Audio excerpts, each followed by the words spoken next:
Is this the beginning of the end? And no, I don't mean the end of the world that we know. I mean eBay have made some huge changes, which is definitely going to have an impact on the world of buying and selling your coins. On the second-hand market anyway. It's not going to change where and how you buy things from, say, dealers, but it is a big fundamental shift. 0 selling fees for your coins. That makes a big difference. And I'm going to talk today about what those differences are going to mean, I think, practically, and how we can work with those changes perhaps to get the best results for our selling and buying. So sit back, relax, and enjoy another precious metal ramble.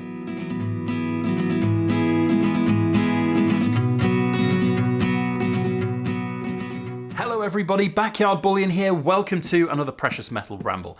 Now there's been some big news in the world of buying and selling silver coins, and that relates to eBay. There's been an update on eBay that just came out yesterday, which is that there will be no seller's fees at all for private sellers. You can sell, I think, up to 300 listings a month completely free. No listing fees, no final value fees. That's it, you're done. Don't have to pay eBay a penny to sell your stuff. That is quite big. And I think whilst there are a lot of people who might avoid eBay for very good reasons, eBay is now going to become a little bit of a powerhouse when it comes to secondary market stuff for gold and silver, perhaps more for silver than gold, but we'll talk a little bit why I think that in this video. So I want to unpack the update that happened from eBay. I've got some little screenshots here on my phone with the email that everybody who is a private seller would have received. And we're going to go through what some of that means and also some interesting things that will be coming up about what they call simple delivery. And we'll go into more detail, but basically it means that as a seller, you sell it, then your hands are washed of it. If there's any problems, eBay sort it out, which is good as a seller, but it's going to be risky for, I think, bringing more scammers onto the platform. So I'll share what I know about the update, how I think it's going to affect the world of coins and coin sellers, whether or not it's going to spell the end of various different social media groups like the Silver Forum or Facebook. There are plenty of people who are, I think, fairly skeptical of how much this is going to have an impact, but I think you're naive if you are saying this is going to have no impact. So we're going to go through what I think. Now, of course, I'm not an eBay advisor. I'm not somebody who knows a lot about this kind of stuff beyond my own opinions. So please do bear that in mind. And I also don't know whether this has been rolled out internationally. So let me know if you're international, whether or not this is rolled out in your country. It would be very interesting to know because I think it's coming to wherever you might be. If it's not there right now, I think it will be in the not too distant future. And it's going to be a big seismic shift for the markets. So I'll explain why that is as we go throughout this video. And as we look at a bunch of very nice coins that were sent in to sell by another person. It's from my buyers club. And we sold them all on the Silver Forum within 20 minutes. Less than 20 minutes, I think it was all told. So despite the fact that eBay is now a powerhouse, the Silver Forum isn't dead yet, and we'll talk a bit more about what I think the future is for that too. So what are the updates? The big one first, let's go through that. So it is now free to sell on eBay. Let's get the right screenshot up. There we go. Free to sell on eBay. So I won't read through everything in full detail, but basically earlier in the year they removed selling fees for pre-loved clothing, and as of the 1st of October they are extending that to all other categories except motors. So if you sell your car, tough luck.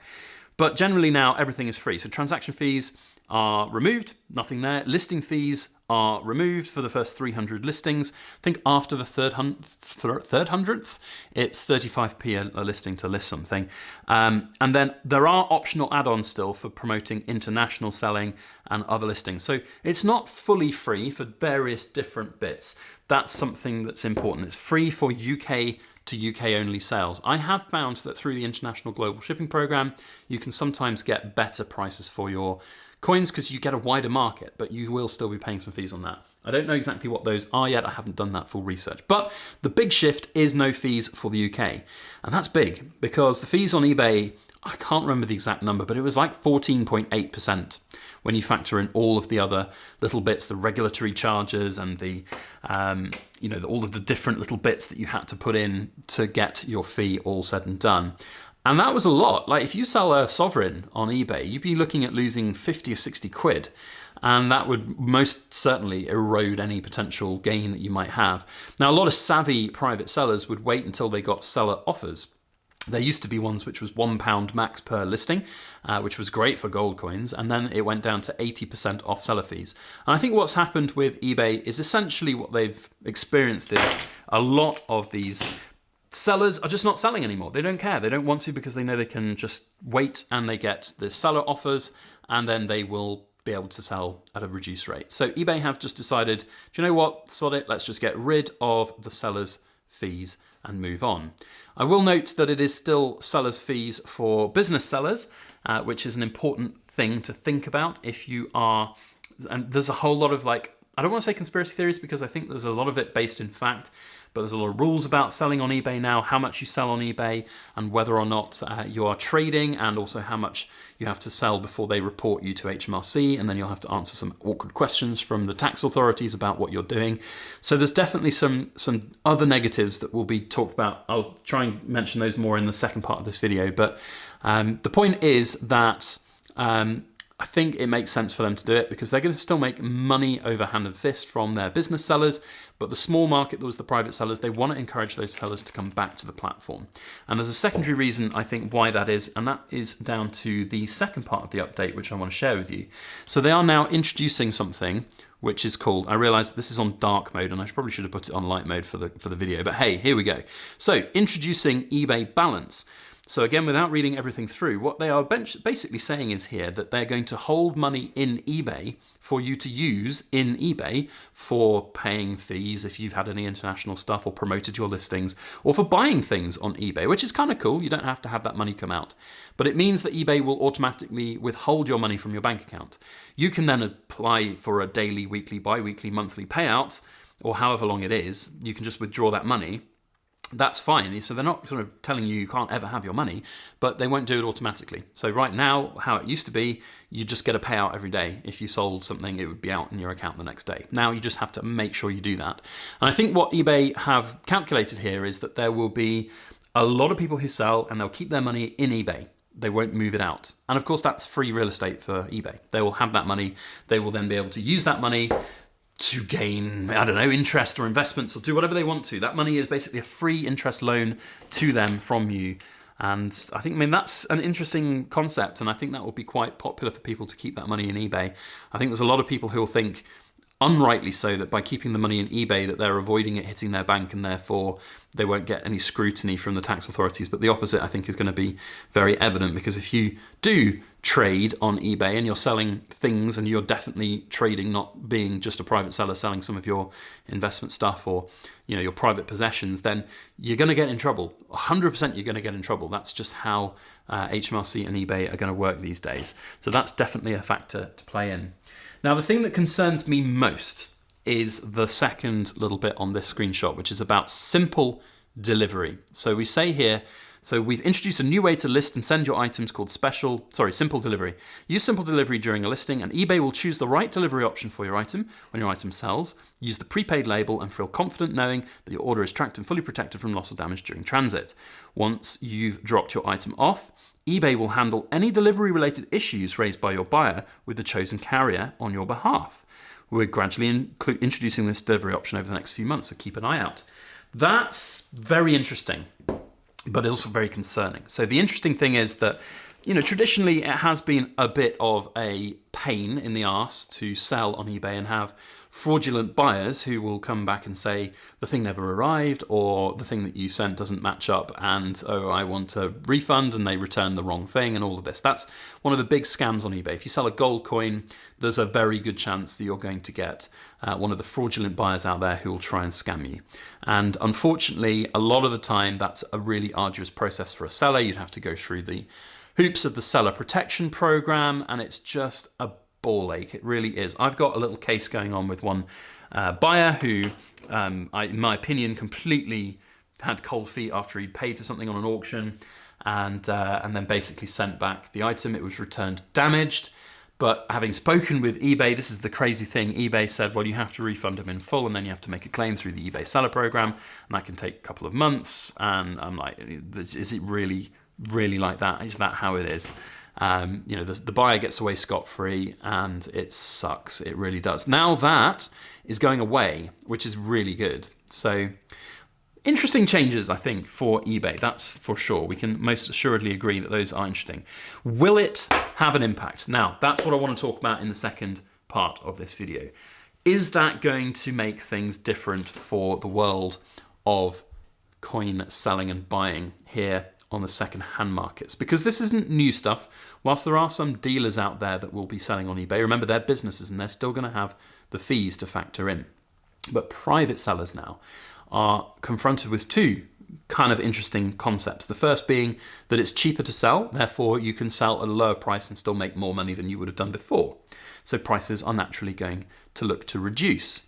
Buyers will go on eBay and they'll see that prices are lower, so they will be wanting to get a lower price. And if it sells on eBay for £30 for an ounce of silver, then that's a much better price than it used to be of the 35 an ounce for silver when you factored in all the fees. So that's more attractive for buyers. So there'll be more people willing to go to eBay and buy. And remember, because now eBay steps in and looks after everything, you're protected. You're very protected. If you're buying from somebody on the Silver Forum or Facebook, whilst we appreciate that the Silver Forum and certain communities on Facebook are very, very reputable and have very, very strong communities, unfortunately, bad eggs do arise and will come up every now and again. And there's been a few examples on both Facebook and the Silver Forum where there have been a few people who've been unscrupulous and not done what they say they're going to do. That's not going to happen on eBay. So if it's cheaper or about the same to buy on eBay as it is on any of these platforms, then you might ask, well, why bother buying on any of these platforms? And that's a genuine concern. And I think that is interesting to see where it goes. I don't think it's going to spell the end, for example, of the Silver Forum or Facebook groups. There are other advantages to buying privately over social media than through a platform like eBay, and it goes around to sort of privacy and just simple, like you've bought from a private individual rather than via eBay and all of this. So there's definitely some benefits there to be had. But because business sellers aren't going to be dropping their prices to this new low, because they still have their fees, remember, there will be a medium point. So eBay, I think, will still be more expensive than places like the Silver Forum or Facebook. There's just no question in my mind that that will happen. There will be a price reduction on where things were, but it won't be as cheap as the forum. Or, for example, my Buyers Club. Is there a question now that the Buyers Club that we run, is that going to become unsustainable? Am I not going to be able to compete with the likes of eBay? Well, there's an interesting thing here, which is about the selling side of things. And yes, traditionally, if somebody wanted to sell something, if they sell it on the Silver Forum or Facebook and they've got no history and presence at all, then you're going to be in a bit of trouble. Like, you're not going to get a lot of people wanting to throw thousands of pounds at you for your precious metals until you've actually proven that you're a trustworthy person. eBay is less problematic for you. You can set up an eBay account, and whilst a zero feedback seller account, everybody's got to start somewhere, remember. The buyer can still buy with a lot of assurity that it's going to be okay. Even if you've got zero protection, because remember, eBay's going to step in if you do the simple delivery option. So I think it's going to be an interesting one. I think we're going to see more people wanting to look to try and sell things themselves. Now, I'm not bothered by that. I don't really run my Buyers Club business for making thousands of pounds. It's always never been about that. Whilst we've done exceptionally well with the service and will continue to offer it out to any who want to do things with it, it's not about making a living for me. It's a nice little extra bit of income that I have, but it's certainly not the whole be-all and end-all of my business. If it disappeared today, tomorrow, that would be fine with me. I don't really care. I would still be very happy with what I've got. But it is a good, valuable service in that if you sell on eBay, so this is where we come into sort of, I think, the final rundown of why still selling on eBay is a good idea. You get a bit more for your money. Perhaps it's easier for doing it yourself individually. However, eBay report everything to HMRC. Not everything, but if you sell more than £1,740, I think it is, worth of things, or 30 individual sales or more, then that data is reported to the tax authority, HMRC. And that's not a new thing. That data was reported previously, but it was less, there was more kind of case by case, really. Now it's just all data. Everything goes. So if you make 30 sales or more, or if you sell 1,700 quid or more, which is, an ounce of gold is £2,000, so you're automatically going to get it, then HMRC will be informed of this, and you need to think about paying your taxes. Now, there are some ways that you can justify not paying taxes, and completely legitimately. Like if you're just selling a few coins that you've bought, then these are investment things and you're not trading. There are various different ways that you can tell whether you're trading or not. And I'm not going to go into the full details of them on this channel. I've done them before. Things, if you want to quick Google, go to badges of trade into Google search and have a look on HMRC. If you fit a lot of those, then you're trading and you'll probably have to pay income tax on it. But if you're just selling your stuff, then you're fine. But if you're selling things like this, which is not a capital gains exempt product, or for example, an Una and the Lion bar, which isn't capital gains exempt, then theoretically, you might have to pay some capital gains taxes. Now, we don't know what's going to be happening with the budget come the end of this month, October, but I can very much foresee there being a reduction in the allowance that you get tax-free for capital gains. And if they remove that entirely, then it does mean that if you bought this one coin for 20 quid and you sold it for 25 quid, then technically, by letter of the law, if there was no capital gains tax allowance, you've made £5 capital gain. You would need to record that, put it on your tax form, and you would need to have that £5 taxed. If you're a higher rate taxpayer currently, that's 20%. If you're a lower rate taxpayer currently, that's 10%. That might change as well. Those rates might go up. So that's a big thing. Now, I'm not advocating that you should sell not on eBay to avoid that thing, because if you are buying and selling investment grade stuff and you're making a profit on it and you're making capital gains on it, you need to work within the rules of the capital gains system, which is why it's so important right now for capital gains tax exempt products to be within your stack. Having Royal Mint coinage, not bars. So for example, this Coronation this bar is not exempt. If you buy this for 30 quid and you sell it for 50 quid, you make a £20 gain, that is taxable, assuming that you've gone over your limit or there is no limit there to begin with. It's going to be interesting. And of course, a lot of people will hate that idea. And a lot of people are going to fall foul of this. And I don't understand why people take such flagrant risks with it. It doesn't make sense in my brain. I've always been, look, I know why people do it, because they don't want to pay their taxes. That's just stupid. If you don't want to pay your taxes, then eventually that's going to come back to bite you in the ass, and you're going to get a big slap on the wrist, penalties, charges, and if you're doing it en masse, they literally can name and shame you, I will say. If you think you've evaded £25,000 worth of tax, then you're named and shamed on an online database by HMRC. I'm not even joking. That is definitely a thing that happens. And it's on this register and for a year, and you literally get your name put up in public that you've evaded tax, capital gains if it is, or whatever it might be. But anyway, that's a subject for another time. Capital gains is a big thing, and selling on eBay is going to bring questions to you automatically from HMRC, but don't be naive to think that those questions are never going to be asked if you sell thousands of pounds worth of your private collections through just social media.